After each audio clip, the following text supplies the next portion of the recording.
Hello everybody, and welcome back to another episode of Q Talks. This will be the first news segment Q Talks that I'm excited to start.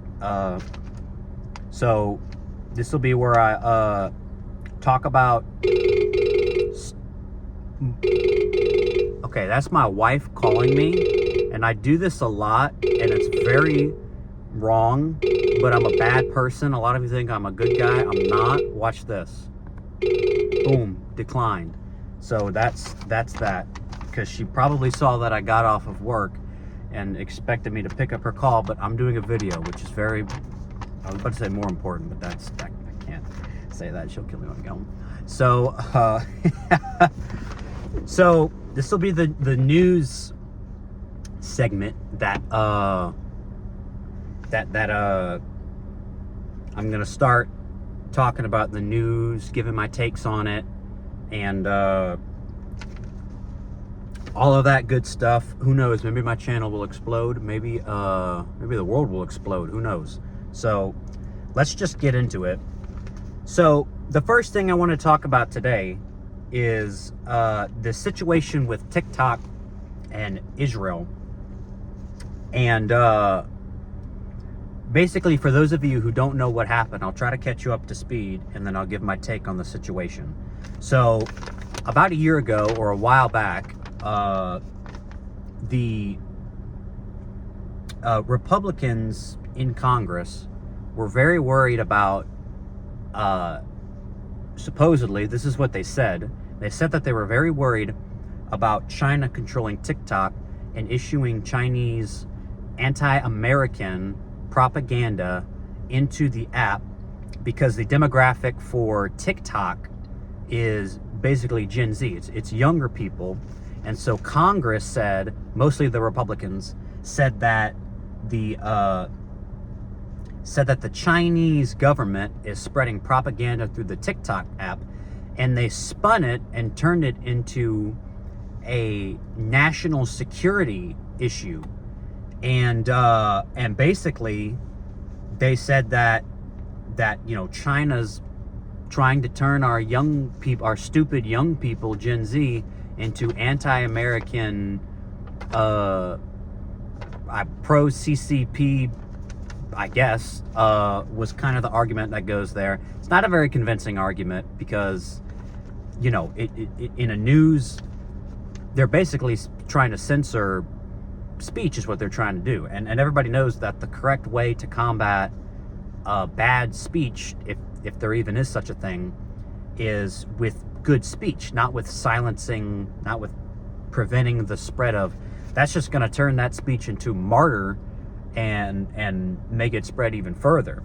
If that were true, which of course that's not true, what's actually happening is that on TikTok is made up of Gen Z, as I said, and Gen Z is the demographic that is right now very much anti-Israel, mostly pro-Palestinian, and they're really, the pro-Israel group is like the boomers and all of them, and then the younger generation is the anti-Israel. And so with TikTok, there was all of this pro-Palestinian, anti-Israel stuff going on there. And the American Congress obviously did not like that, because American Congress is totally, AIPAC, it gives money to almost every single member of Congress.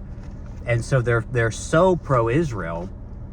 And so they hated the fact that there was so much anti-Israel content on TikTok. And so that was the real reason why they wanted to get it banned and canceled. But they issued, okay, so I have changed, my phone just overheated, so there's going to be a cut in the video, because I was out in the sun. I was just talking about in the last update video about how hot it is out here. So I've parked my car in the shade, and hopefully that'll prevent it from overheating again. But I believe where I left off was I was talking about how the Congress, mostly the Republicans as well as a few Democrats, were turning this whole thing into a national security threat with China, even though the real issue was that they had an issue with people being too pro-Israel on the site. So that was last year or a few years ago or whatever. So this week, Donald Trump struck a deal with China to where, oh, and one more thing I forgot to mention about that was that the bill they signed passed. It passed, and so the bill banned TikTok as long as China owned it, with the caveat being that if China didn't own TikTok, then it wouldn't be banned.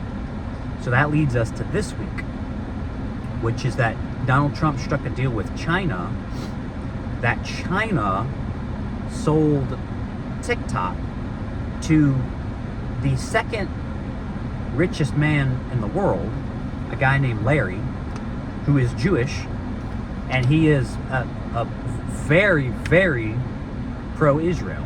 That's like his whole thing, that is pro-Israel.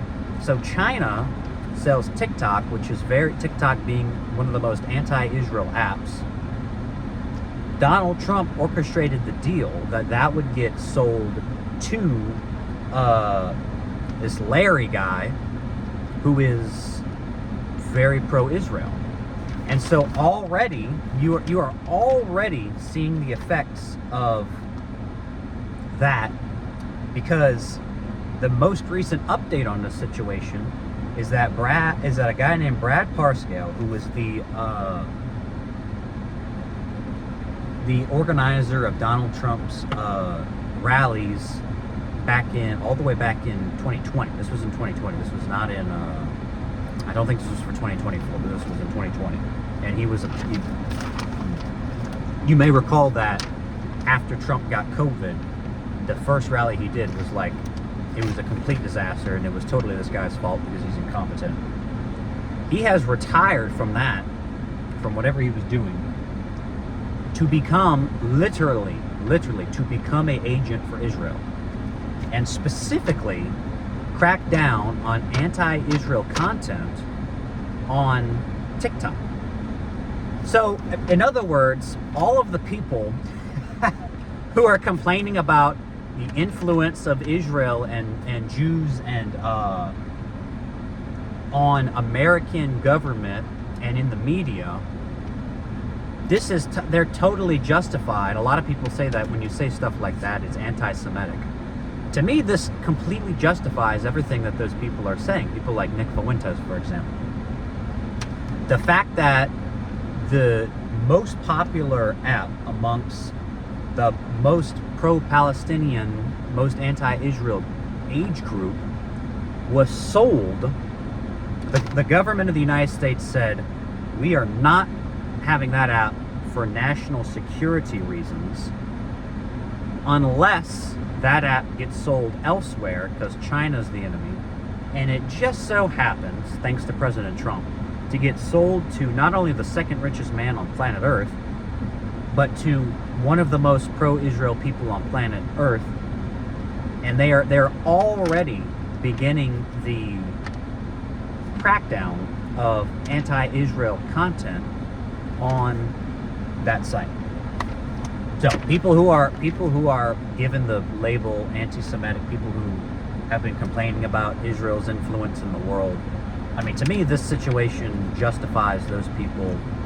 And I'm not saying there's criticism. I'm not saying that there's not criticism for those people in some of the ways that they frame things or some of the things that they say. I'm just saying that this situation, it makes a person, think twice. Let me turn that down. It makes a person think twice about what's actually going on. So that's going to be, this comes, by the way, at a time when Israel's popularity has dropped drastically. So you have October the 7th, 2023, which made support for Israel skyrocket when all of the Hamas and all those people did all those horrible things to the civilians and capture many hostages, and as a result of that, support for Israel went through the roof. And since then, since Israel has been responding to that event, the support for Israel has just tanked in the polls. It is at the lowest point it has ever been at. As I'm recording this video, it is historically low. And I'm not going to get into all the reasons why, causing a famine, trying to ethnically cleanse. They even tried to annex the West Bank. Did you see that in the news? And then I think that's the only time so far in the past 2 years that Donald Trump has said, all right, hold on, no, you're not going to do that. There's been a few times where they've butted heads, but I think that was the first time where he said, absolutely not, you're not doing that, and Israel actually listened. So good on you, President Trump. You got one thing. So yeah, it's a sad situation. People aren't just allowed to say what they want to say and share the information. You've got people literally buying out, because they're rich, because they've got the money, buying out social media and then spreading the type of content that they want. And it perfectly proves the point that, there's too much power given to certain people. So that is the first point I wanted to talk about on today's news segment. Let's move on to the second one. The second one that I wanted to talk about was some recent comments from the Pope. And if you don't know, what happened was that the Pope was responding to an archbishop from Illinois who said that, let me see if I remember the situation correctly. He was honoring or blessing the senator Dick Durbin, his tenure or something like that. But Dick Durbin, and Dick Durbin is a Democrat from Illinois. He's the senator, been there for a while. Very, very, very pro-abortion, very pro everything that is against Catholicism and Christianity. And so the Pope was asked his comments about this archbishop who basically celebrated Dick Durbin, specifically in the context of abortion. And the Pope's answer was terrible. It was very terrible. It was not helpful. It was very clear that the Pope was trying to stay united and stuff like that. And whenever people do that, it just comes off as a very bad answer. He basically said that you cannot be pro-life. He basically said being pro-life is not just about abortion, and that if you're pro-life from abortion, but you are pro-death penalty, then you're not pro-life. If you're not pro-immigration, then you're not pro-life. Which those things have nothing to do with abortion and the sanctity of human life. Those are two entirely different issues. First of all, the Catholic Church is very, absolutely, unequivocally clear about the doctrine. Look at that, is hair. Look at that. Oh my gosh. Wow. That is my hair right there. Am I retarded?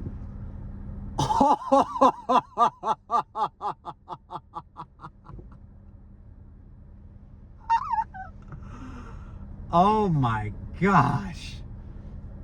Let me hide that behind my glasses. There we go. That's better. I'm gonna have to cut that off. But sorry about that interjection. So the Catholic Church is absolutely clear that abortion is murder. Murder is a mortal sin. If you get an abortion and you do not repent, you're going to hell. Okay, this is I mean, just read their the catechism. I can read English, okay? And the catechism has been translated in English, and it's there. It's just, do what you will with that. If you want to say the catechism is wrong, or you're not, that's fine. But if you are a Catholic, the thing is about Catholicism is that you have to, the entire point of being a Catholic is to submit yourself to the authority of the Catholic Church. That's like the entire thing. Christ establishes the Catholic Church, and I'm not Catholic, I should make that clear.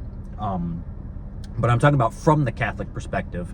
The entire point is that Christ comes, he establishes the Catholic Church. This is his, he has given authority, the keys to the kingdom of heaven or whatever. And that as a Catholic, you have to submit yourself to that authority. That's like the whole point of it.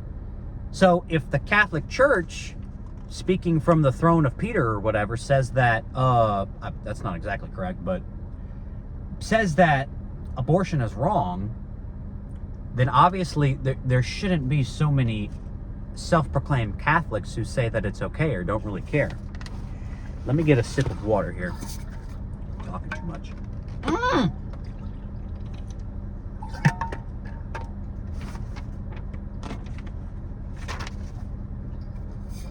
Well, ain't that just a jolly? So, but the same can obviously not be said for immigration or the death penalty. There is obviously debate there. First of all, with the death penalty, that's even dumber than the immigration thing. The death penalty in the Old Testament is literally prescribed for lots of crimes. So how are you saying that the death penalty is a moral wrong when God says to do it in the Old Testament? Now, if you want to make a case that just because God said to do it in the Old Testament, we're not under the Old Testament covenant, we're under the New Covenant, that's perfectly fine. I would disagree and say that the death penalty is perfectly valid with Christian. But he literally said that you cannot be pro-life and pro-death penalty, implying that the death penalty is nearly as equally as bad, if not the same as bad, if not worse, than abortion. And that is just totally unhelpful for a leader of the church to say. That is so, he should not have said that. That is wrong. It is wrong logically. It is wrong theologically. It's wrong philosophically. It's just wrong on all bases. The death penalty is, you can make a case this way or you can make a case that way, which I'm not going to make in this video. I just want to give my thoughts about the situation. But because they're, well, maybe I can't make a Q talk about the death penalty. That actually might be a good topic to talk about. But it is not it is, you can make a case for the death penalty without compromising on anything that's in the Bible, or compromising on anything that's in any sort of confession or catechism, as far as I'm aware, whether you're Catholic or Orthodox or from a Protestant denomination. So, and then he also mentions immigration, which just does, again, what are you talking about? What does that got to do with abortion? Flooding your country full of immigrants? If you don't want mass amnesty, if you don't want to flood your country full of immigrants, well then you're not pro-life. What? What does that have to do with anything? How does that have to do with you supporting the murder of unborn children? That you're pro-life if you don't support the murder of unborn children. You're not pro-life if you don't want tons and tons of people, totally unvetted, from third world countries with totally different cultures, flooding into your country with no assimilation, no work visa, no nothing. Just come on in, everybody. Join the party. You come from a country that likes to crap on the streets? Oh, well, we need more of that in Italy. Sure, we need more of that in America. Come to the country and just, just beat women for no reason, because that's what some cultures do. Have you ever read into cultures in Africa? It's horrible. They marry women off at very young ages, genital mutilation. Women have very little rights. Crime is perfectly okay. They drink from rivers of poop. I mean, it's just awful. And you're telling me that if I don't support all of that coming into my country, that I'm not pro-life? What are you talking about? Have you lost your mind?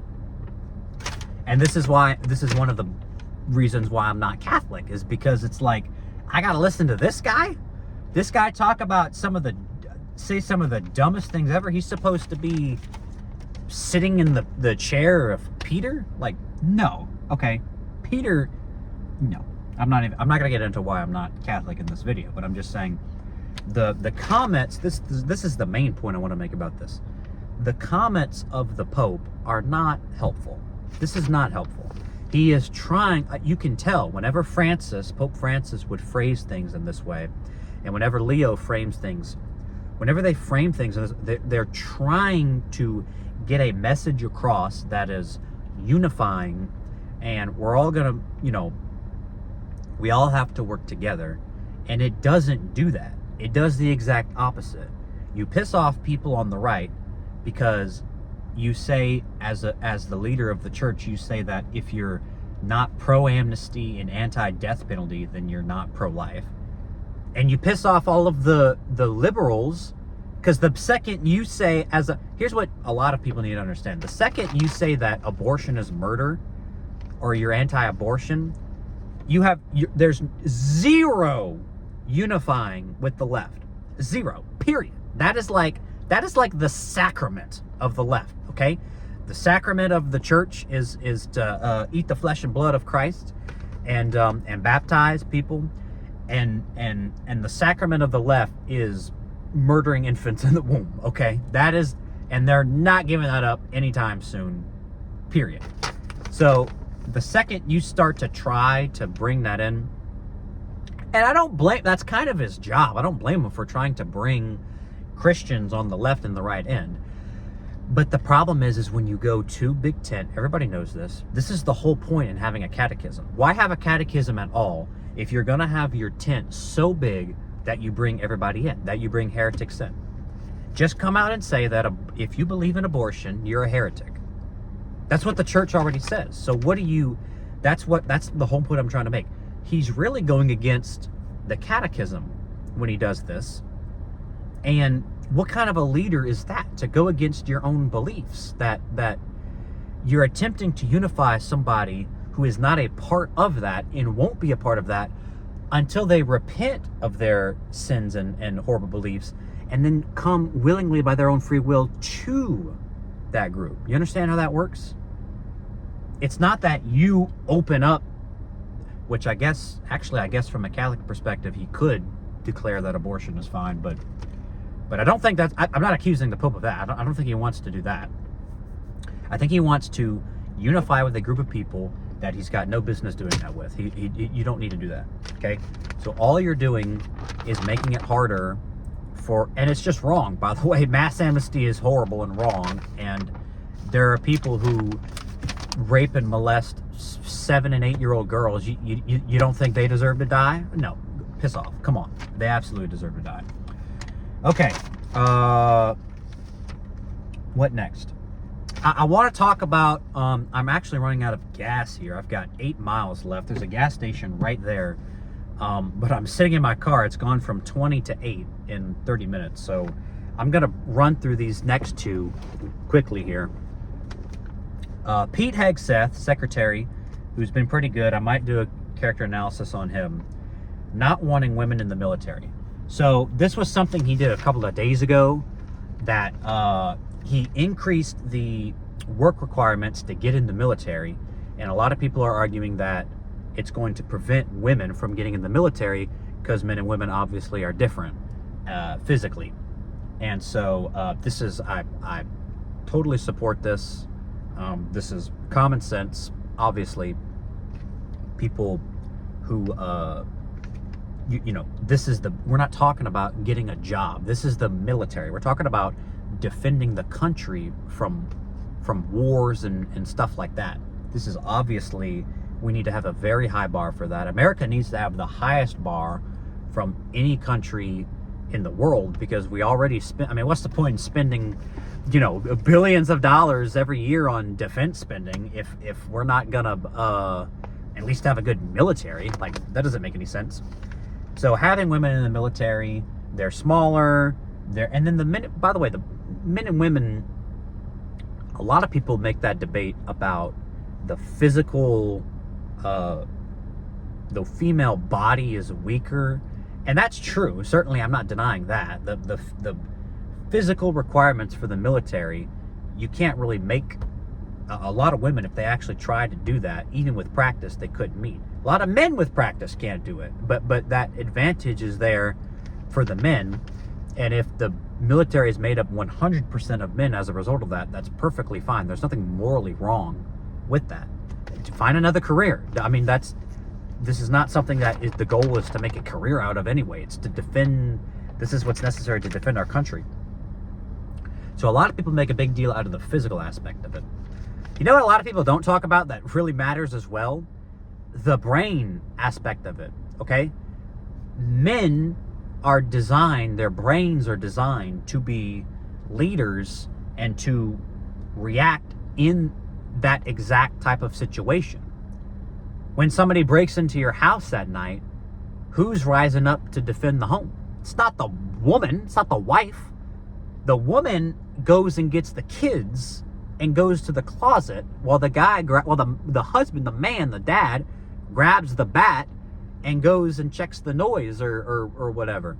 That's what the man does. That's what the male brain does. The male brain can, under immense stress, I mean, if you're getting shot at, that is terrifying. That is an immense amount of stress. And the male brain is designed to be able to think logically, to take deep breaths, and to assess the situation in a way that a female brain does not do as well. Okay, the female brain is much easier to get stressed, to panic. We all know this about women. They panic more than men do. That's just what the female brain does. And what's so amazing is that this is not a bad thing. This is a good thing that the female and male brains are different. I'm very glad that my wife is not a man. Okay, I'm very happy about that fact. That is, if her brain was exactly like mine, I would be driven absolutely insane. So the fact that she has a female brain, that's fine. And the female brain is not designed for combat, for actually being out there. Now, I can see them being in the military over the computer stuff or not hand-to-hand combat. Hand-to-hand combat, physically, men have an extremely high advantage, and mentally, men have an extremely high advantage. Fast twitch muscle fibers, hand-eye coordination, muscle, every aspect, the male has advantages. And again, we're not talking about, even if we were talking about getting a job or a career, I would still support that. I would still support having a bar. And if that affects women, well, find another job, sweetheart. I don't know what to tell you. Like, there has to be a standard for how we do this. And if we're lowering it just so women can get in, that's literally putting our lives in danger as Americans. You want to put my life and my family in danger so that women can be in the military? What does that got? What benefit does that have? What is even the point? Who cares? Who cares if women are in the military? Why is that a good thing that women are in the military? Go be a kindergarten teacher. Why is that? Why not? Why would you rather be on the lines dying when a man could be doing that anyway? Like, I don't understand it. I don't understand the argument. There are some arguments that I just don't get, and this is one of them. Why are we lowering the standard to get women in the military? I have no idea. So, raising it back to the normal amount, or even raising it higher than that, obviously there's the issue of how many people are actually going to be a part of the military. I understand that. But not wanting women in the military is perfectly fine, and women should not be in the military. It should absolutely be run by men. This is easy. Okay, so the last thing that I wanted to talk about in this video, I considered making it its own video since it's not really, it's kind of different, but I might as well throw it into this video and just have a long, this will be my longest episode yet and just be done with it. So I wanted to talk about one of the things I wanted to introduce into this channel was like a election analysis. I wanted to introduce election analysis into this channel. And so I noticed, researching, going on Twitter and all that if you've been paying any attention to the news, there's an election coming up in 2 states, the governor election in 2 states. Now, obviously, if you are not a citizen of either of these 2 states, then the governor of those 2 states will have very, very, very, if any, effect on you. And so those 2 states, by the way, are New Jersey and Virginia. So right now, Virginia is Governor Glenn Youngkin, Republican. New Jersey Governor Phil Murphy. And the race for those 2, presumably you would think both of those races would go into the hands of the Democrats very easily. And recently, this past 2 weeks, that's not looking like the case at all. This is looking like a very, very close race in both of those races. So a close race in Virginia and a very close race in New Jersey, which is crazy because New Jersey was like a plus 20D state. In 2024, Trump won the state, Kamala won the state, but Trump lost it by 5.5 points, which was the biggest swing of any of the states, I believe. I can't remember if it was New York, California, or New Jersey, but New Jersey went from like plus 18 for Biden in 2020 all the way down to plus 5.5 for Kamala.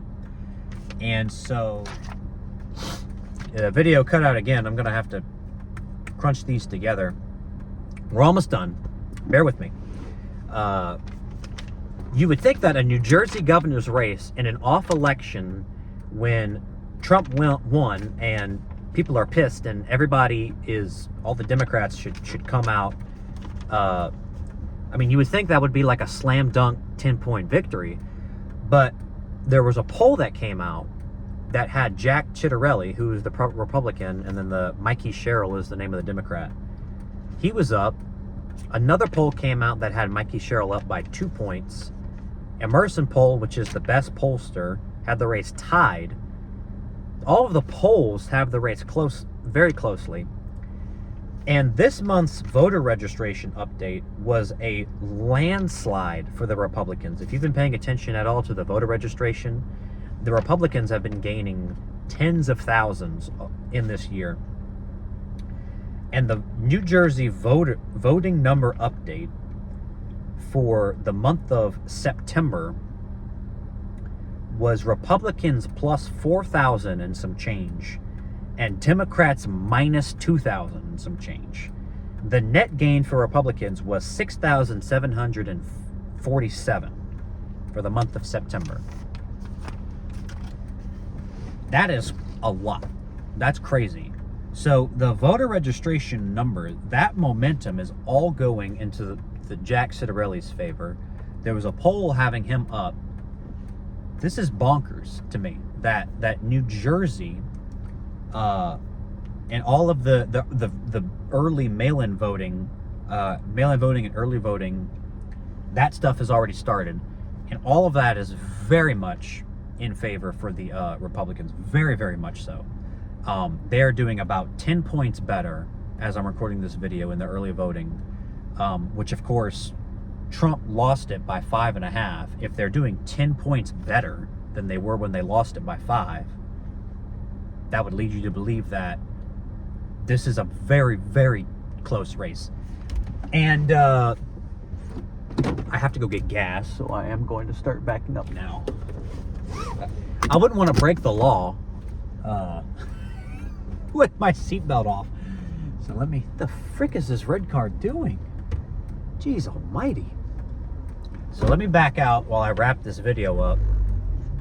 What in God's name? Just smile and wave, boys. Just smile and wave. That is not a parking spot, by the way. Red car lady. I'm at 2 miles on my thing. It was at 20 when I started recording. Now I'm at 2 miles. So all of the momentum is in the Republicans' favor. There was some news that came out of Virginia. The general analysis is that right now Jack Ciattarelli has a very legitimate chance of winning. Abigail Spanberger, who's the Democrat, oh come on. What? And then Winsome Earl Sears is the Republican in Virginia. The analysis that I'm getting from a lot of different people is that Spanberger is the clear favorite in Virginia, because Virginia has this weird thing with its elections where each governor is term limited to 1 term. So each governor gets 4 years and then they cannot run for re-election. They are the only state that does that in the union, which is very odd. And so, Glenn Youngkin, who's very popular, cannot run again for re-election. So his lieutenant governor, Winsome Earl Sears, is running. And then 4 years later, depending on who wins, he can actually run again if he wanted to. That's what happened to Terry McAuliffe in 2021. So that would have been 2021 is when that election was. 4 years before that was 2017, when I can't remember what the name of the governor was in 2017. But so 2013, Terry McAuliffe wins. He can't run again. Democrat wins. And then 8 years after 2014 and 2021,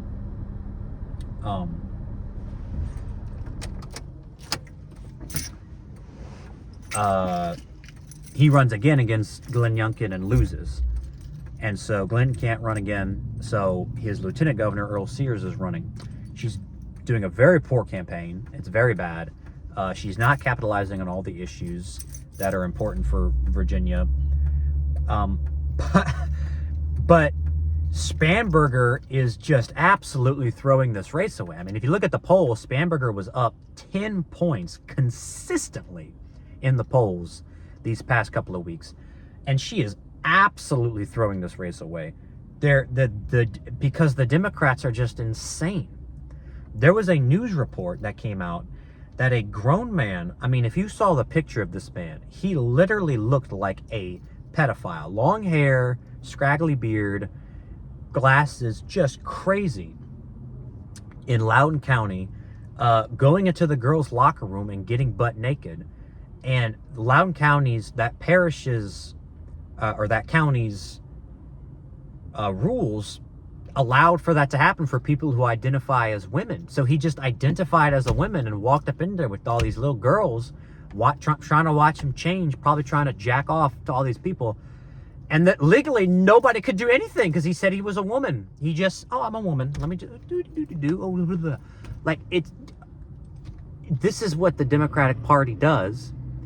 And it's just bat crazy, like just absolutely insane. And Spanberger is not, all she has to do is disavow that crazy stuff and she wins by 10 points. And so Winsome Earl Sears was kind of picking up a little bit. And so she's starting to gain momentum. The early vote data out of Virginia is very, very good for the Republicans.